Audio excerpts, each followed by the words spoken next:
Hello everyone. Our today's topic is challenges of nation building. So the very first topic of the chapter is challenges of new nation. तो अब हमें independence तो मिल गई 1947 में हमें independence मिल गई. अब चैलेंज ये है कि देश चलाना कैसे है, किस तरह से चलाना है, कॉन्स्टिट्यूशन क्या होगा, पॉलिटिकल सिस्टम क्या रखेंगे. 14-15 अगस्त मिड 1947 को first prime minister of India Shri Jawaharlal Nehru ने स्पीच दी थी. स्पीच का नाम था ट्रस्ट विद डायनेसिटी. एंड अब इसमें गवर्नमेंट किस तरह की रखी जाए, ये प्रॉब्लम थी. गवर्नमेंट इस तरह की जो लोगों की भलाई के लिए काम करे, पर्टिकुलरली उन लोगों के लिए जो गरीब हैं, जो जिन्हें सोसाइटी में से डिसएडवांटेजेस ही मिले हैं. And more over democratic government होनी चाहिए. अब इस तरह की कंट्री कभी किसी ने देखी ही नहीं. अब क्या करना है, अब प्रॉब्लम आ गई चैलेंजेस की. So now will go with the first challenge was shaping of the nation. अब नेशन बनाना किस तरह का है. अब क्या प्रॉब्लम थी यहाँ पर कि डाइवर्सिटी बहुत ज़्यादा थी नेशन में. अब डाइवर्सिटी मीन्स कितनी सारी लैंग्वेजेस, कितने सारे cultures, religion and ethnic groups बहुत ज़्यादा थे. मोर ओवर सोशल एराडिकेशन भी बहुत ज़्यादा थी, जैसे कि poverty, unemployment, discrimination, superstition, classes segregation. So इन सबको इकट्ठा करके एक देश कैसे बनाना है. देन एक बहुत बड़ी बात दैट वाज डेमोक्रेसी. अब पूरे देश को इकट्ठा करके वोटिंग कैसे करवानी है, देश में डेमोक्रेसी कैसे लानी है. Third challenge was to ensure the development and well-being of the entire society, not only the some sections. So अब गवर्नमेंट ये चाहती थी कि मुझे भला करना है पूरी जनता का, पूरे देश का भला करना है, ना ही कोई एलीट या रिस्ट्रोकेट्स का. सो अब इस तरह की गवर्नमेंट थी कि देश बनाना है, एक देश बनाना है, क्योंकि देश में बहुत ज़्यादा सेग्रीगेशंस हैं, डाइवर्जन्स हैं, उनको देखते हुए पूरा देश हमें एक बनाना है. Then was democracy, how to establish democracy, क्योंकि हर एक इंसान का अपना ओपिनियन था, अपना वे ऑफ थिंकिंग था, किसी को कोई पसंद था, किसी को कोई नापसंद था. तो अब डेमोक्रेसी कैसी लाई जाए. देन पूरी सोसाइटी का development. Now moving to another point that was partition, displacement and rehabilitation. So ये हम सब जानते हैं कि इंडिपेंडेंस इंडिया को कब मिली थी, 14 अगस्त 1957. उसके साथ में बहुत बड़ा ट्रॉमा था इंडिया एंड पाकिस्तान का पार्टीशन. सो उसके साथ में अकेला हम लोगों को नहीं प्रॉब्लम हुई, बहुत सब लोगों को प्रॉब्लम हुई, पूरी दुनिया में प्रॉब्लम हुई थी, क्योंकि इस तरह का डिस्प्लेसमेंट या मैं बोलूँ कि मर्जर, एक कंट्री में से दूसरी कंट्री में इतने ज़्यादा लोग नहीं गए थे. आज तक पूरी दुनिया की हिस्ट्री में ये हुआ ही नहीं था, और आई डोंट थिंक आगे कभी होगा भी. So now we are going with displacement. अब डिस्प्लेसमेंट क्या होता है, किसी की जगह बदल देनी. जब इंडिपेंडेंस को प्लान किया गया था तब ऐसा कुछ नहीं सोचा गया था कि ऐसे लोगों को हम इधर उधर शफल करेंगे एंड इतने ज़्यादा कम्यूनल राइट्स होंगे, इतने ज़्यादा लोग मर जाएंगे, लोग बेघर हो जाएंगे, इतना वायलेंस देखने को मिलेगा. So now we'll talk about the consequences. First of all, consequences of partition. Number 1, comprising of Pakistan. अब पाकिस्तान बनाना है, किस तरह बनाना है, वहाँ मुस्लिम्स को कैसे लेके जाना है, अगर वहाँ हिंदू हैं उन्हें किस तरह इंडिया में लेके आना है, ये बहुत बड़ी प्रॉब्लम थी. Second, not all Muslims wanted to be in Pakistan, or either they were not demanding any other region for them separately. अब सारे मुस्लिम्स तो नहीं चाहते थे कि उनके लिए एक अलग कंट्री बना दी जाए, और जहाँ वो पले बड़े हैं, जहाँ वो पैदा हुए हैं, अपनी नेटिव कंट्री को छोड़कर किसी और कंट्री में जाएं. तो ये भी एक प्रॉब्लम थी कि सबको कैसे इकट्ठा करें, सभी तो सेग्रीगेट है, सब अलग अलग है, कोई करना चाहता है, कोई नहीं करना चाहता. तो ये भी एक प्रॉब्लम थी. Next was bifurcation of Punjab and Bengal. So अब ये दो रीजन्स थे जहाँ पर माइजॉरिटी बड़ी ज़्यादा थी. तो अब इनको कैसे बांटना है, किस तरह अलग अलग करना है, पंजाब का कितना हिस्सा पाकिस्तान में भेजना है, बंगाल का कौन सा हिस्सा पाकिस्तान को देना है, ये थी सबसे बड़ी problem. And handling of the majority on both sides. अब दोनों साइड जो माइजॉरिटी थी, माइनॉरिटी थी, जो लोअर कास्ट थे, उनको कैसे संभालना है, क्योंकि वो तो डाउन टूडन्स थे, उनको तो कोई देखभाल कर ही नहीं रहा था, तो एक उनका बहुत बड़ा प्रॉब्लम था। सो यहाँ पर क्या हुआ, अलग अलग बेल्ट्स बन गई, रजीम्स बन गए, ठीक है। अब बेल्ट किसकी बनी, वेस्ट एंड ईस्ट पाकिस्तान की। एंड ईस्ट पाकिस्तान, जिसको आज हम बांग्लादेश बोलते हैं, बांग्लादेश को आज़ादी मिली थी पाकिस्तान से 1971 में, इंडिया ने ही दिलाई थी।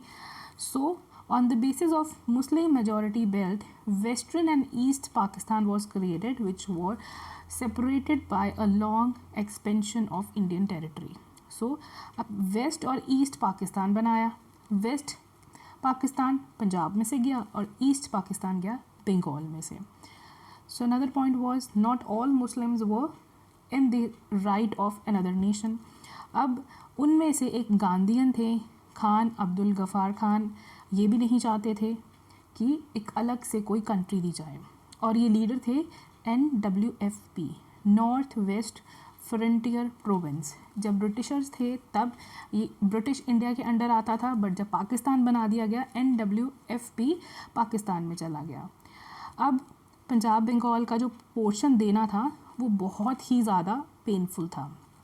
Now way moving on the consequences. अब कंसिक्वेंसेस तो हम जानते ही हैं, सब ने मूवीज़ देखी हैं, भाग मिल्खा भाग, गदर देखी है, एक मूवी है लेडीज़ के ऊपर है कि लेडीज़ को कितना ज़्यादा ट्रॉमा देखना पड़ा, पिंजर। सो अगर आप जानना चाहते हैं कि पार्टीशन के क्या कंसिक्वेंसेस रहे हैं, प्लीज़ ये मूवीज़ देखिए, आपको पता चलेगा लोगों ने कितना पेन सहा है। Moving to the consequences, so biggest transfer of human in the history.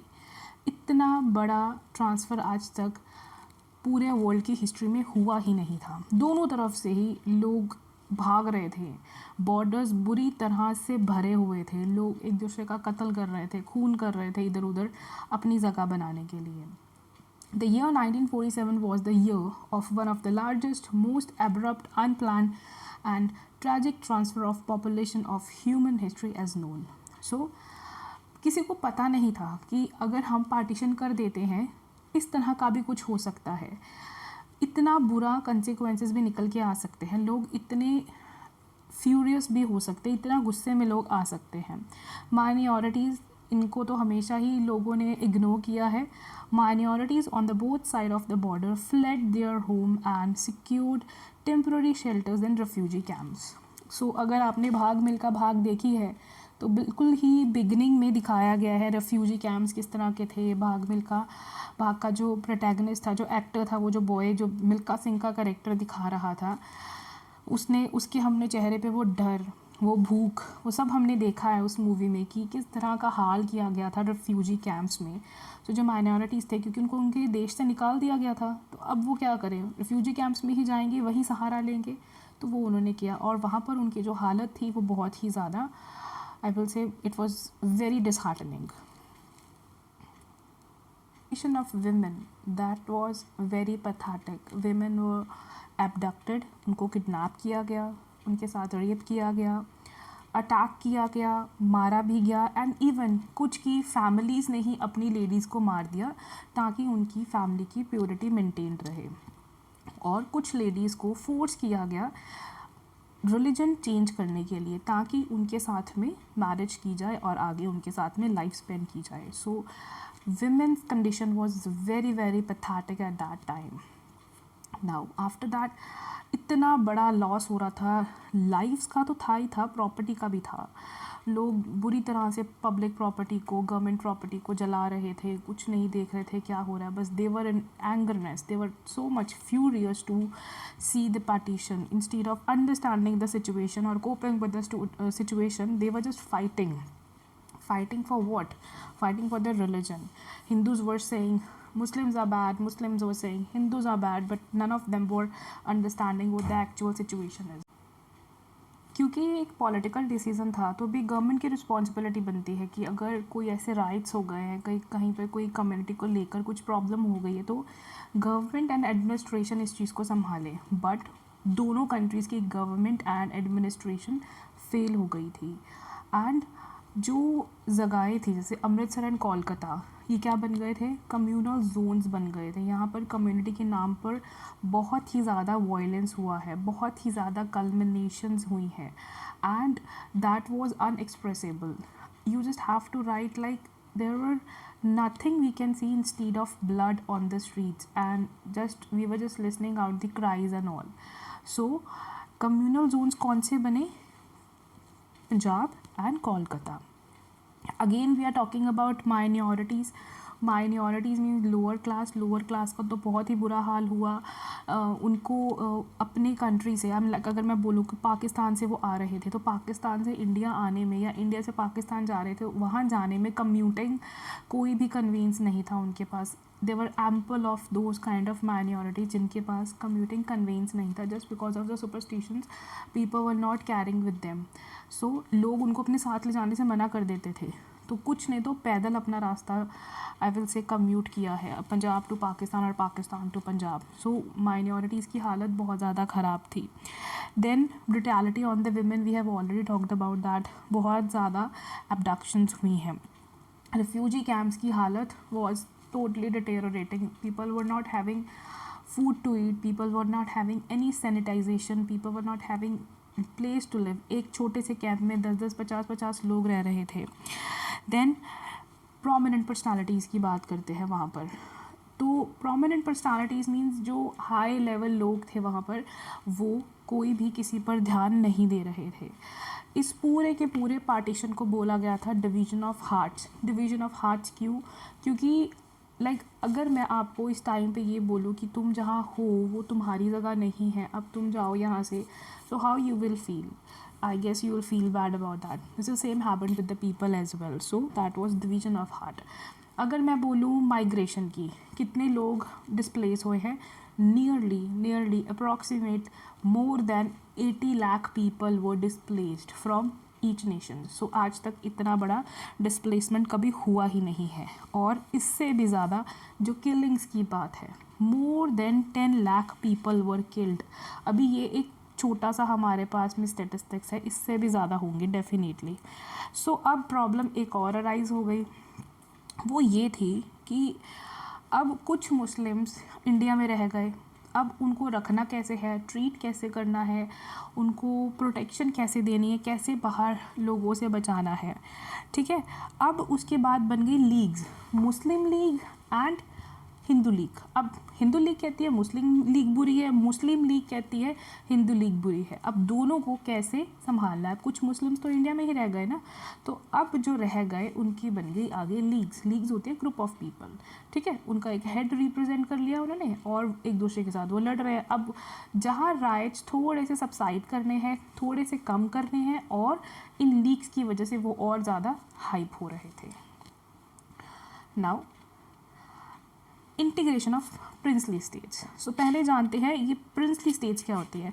नाम से ही पता चल रहा है जिनका राजा हो, प्रिंस हो, जो किसी कॉन्स्टिट्यूशन के अंडर ना आते हो, एंड जिनका अपना ही कोई कॉन्स्टिट्यूशन हो, वो हो गई प्रिंसली स्टेट्स, ठीक है। तो प्रिंसली स्टेट्स तो ब्रिटिशर्स के टाइम पर भी थी। जो तो ब्रिटिशर्स के टाइम पर थी उनको बोला जाता है पैरामाउंटेंसी और सीजरनिटी of British count.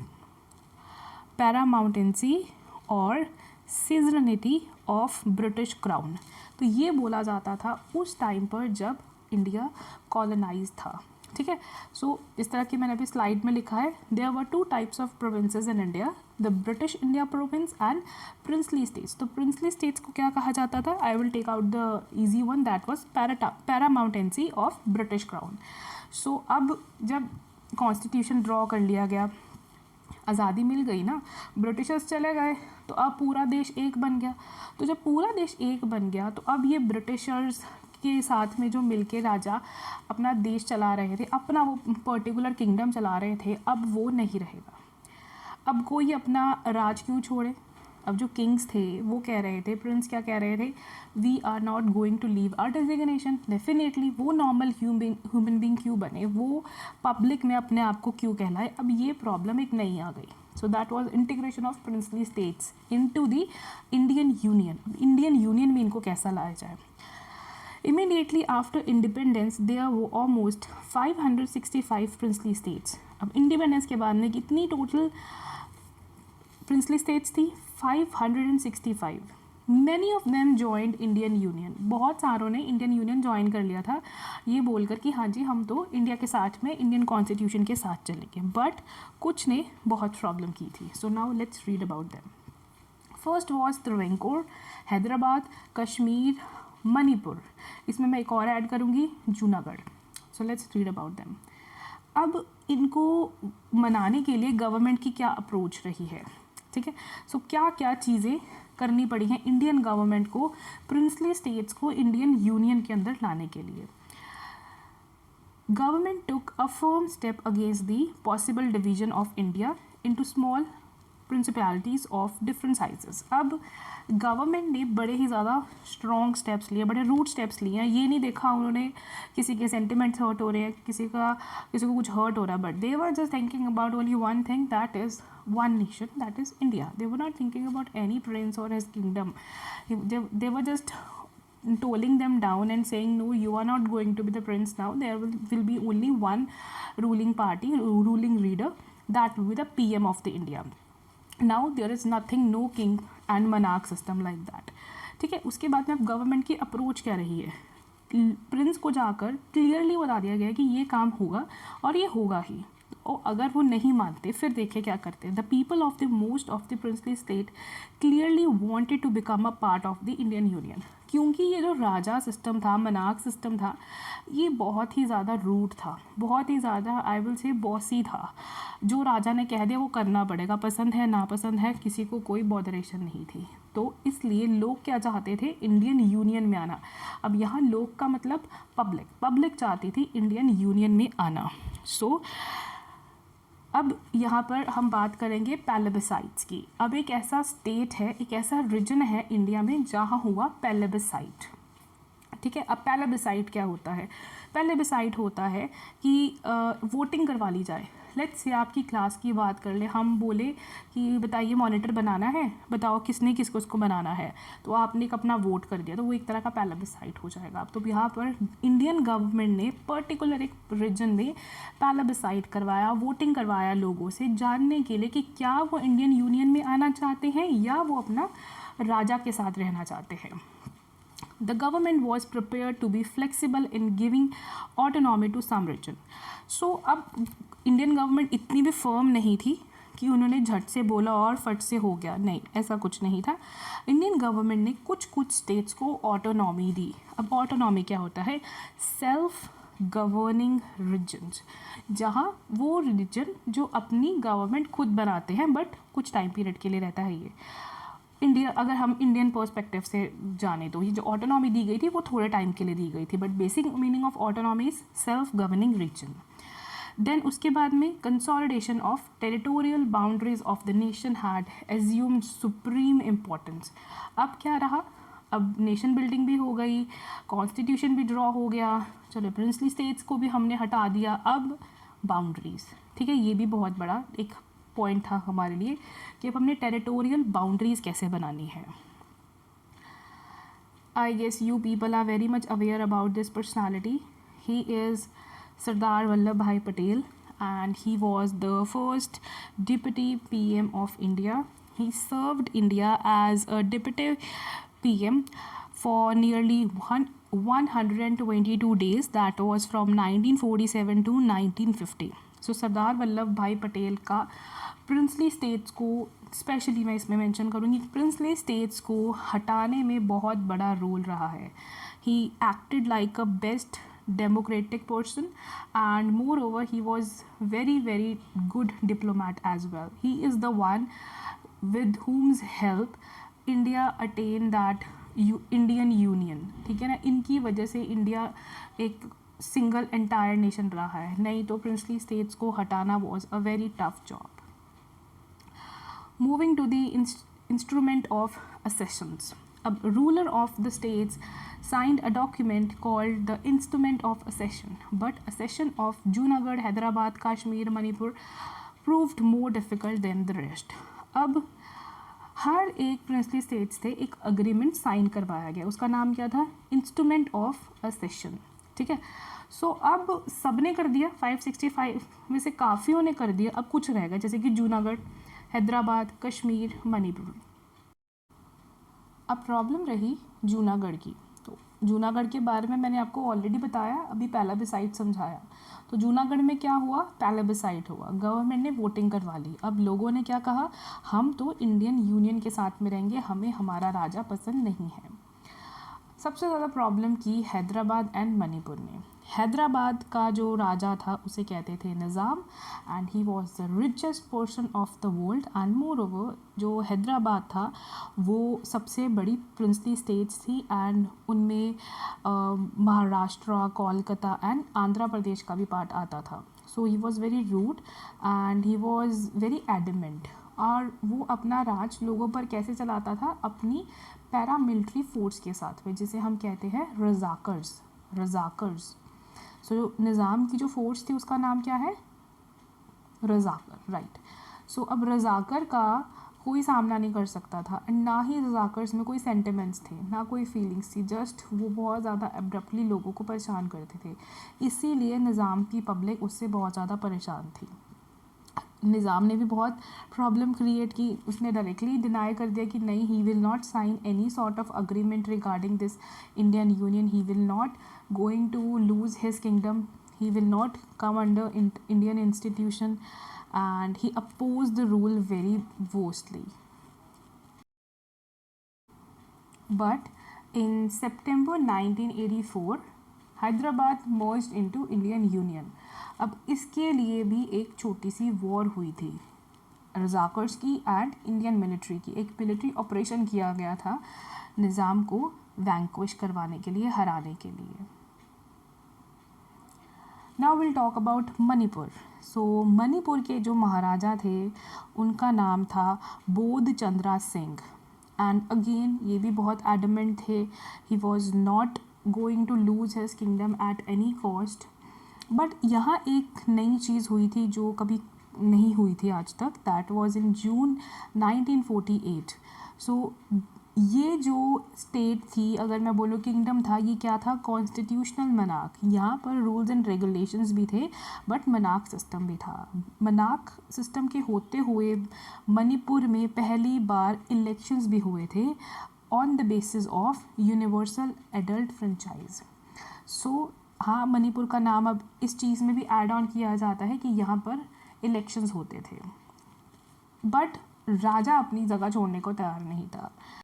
But finally Manipur भी मर्ज हो गया, अग्रीमेंट साइन हुआ सितंबर 1949 में, just after a year of Hyderabad. Now recognisation of states, अब सब हो गया, सब कुछ प्लान आउट हो गया। अब स्टेट्स जानी कैसे जाएंगी, जो इंडिया बना है अब इसकी स्टेट्स को हम कहेंगे क्या, तो इसका एक सिंगल आंसर है, that was on the basis of language and on the culture. तो जितनी भी स्टेट्स बनी है वो लैंग्वेज एंड कल्चर के बेसिस पे बनी है। During national movement Indian Congress recognise the demand of state recognisation on linguistic basis. तो स्टेट की डिमांड क्या थी कि लैंग्वेज बेस्ड स्टेट्स होनी चाहिए, अगर कोई पंजाबी है तो वो पंजाब में, सो बंगाल बंगाली। सो इस तरह सोचा गया कि जो लैंग्वेज जहाँ ज़्यादा बोली जाती है उसे वो स्टेट बना दी जाए। After independence, the idea was postponed because the memory of partition was still fresh and the fate of the princely state had not been decided. So, just after independence ना ये चीज़ डिनाई कर दी गई थी क्योंकि लोग अभी तक वो गुस्से में थे, एग्रेशन में थे, and moreover they were also remorsing about the whole thing as well. So ये चीज़ उस टाइम पे नहीं की गई, एंड मोर ओवर अभी भी princely states completely Indian union system के अंडर नहीं आई थी, तो इसलिए ये राइट नहीं था कि वो स्टेट्स बना दे just after independence. After a long movement in December 1952 Andhra Pradesh was created in linguistic basis. So Andhra Pradesh में भी बहुत ज़्यादा रिवोल्ट हुआ। अब वहाँ क्या था, वहाँ एक मूवमेंट हुआ जिसका नाम है विश्लंद्रा मूवमेंट। अब ये क्या है, इसमें तेलुगु स्पीकिंग जो लोग थे वो चाहते थे अपना अलग एरिया मद्रास से, वो नहीं चाहते थे तेलुगु वाले लोग कि हम मद्रास में रहें। यहाँ भी बहुत सारा राइट हुआ, बहुत ही ज़्यादा आई विल से किलिंग्स हुई हैं, एंड एट लास्ट गवर्नमेंट मान गई और गवर्नमेंट ने एक अलग से रीजन बना दिया that we today known as Andhra Pradesh, and हम आंध्रा प्रोविंस भी लिख सकते हैं इसे. That was done in December 1952. Again, recognition of states. So the creation of the state gave impetus to reorganization states on linguistic basis. As a result, Government of India appointed State Organization Commission in 1953. So ये तो हमने बात कर ही रही है कि states जो थी दैट वो लैंग्वेज बेसिस थी, ठीक है, जो जहाँ लैंग्वेज बोली जाती है उसके अकॉर्डिंग थी. बट 1953 में क्या हुआ, क्या बना, स्टेट रिकॉग्नाइजेशन कमीशन बना दी गई. अब ये कमीशन का क्या काम था? This commission accepted that the boundaries of the state should reflect the boundaries of different languages. तो अब क्या होगा, स्टेट रिफ्लेक्ट करेगी, स्टेट बताएगी कौन कौन सी लैंग्वेज कहाँ बोली जाती है, किस तरह यूज़ की जाती है, एंड क्या नाम रखा जाएगा उस स्टेट का. On the basis of its report the states recognisation act was passed in 1956. अब स्टेट रिकॉग्नाइजेशन कमीशन कब बनी थी? 1953 में. और इसका एक्ट कब पास हुआ? 1956 में. This led to the creation of 14 states and 6 union territories. अब स्टेट रिकॉग्नाइजेशन कमीशन के रिपोर्ट के बाद में कितनी स्टेट्स बनी? 14 and 6 union territories. That's all for today, students. I hope you have understood the chapter. If you are having any sort of problem, please do comment me. I will try to resolve your query.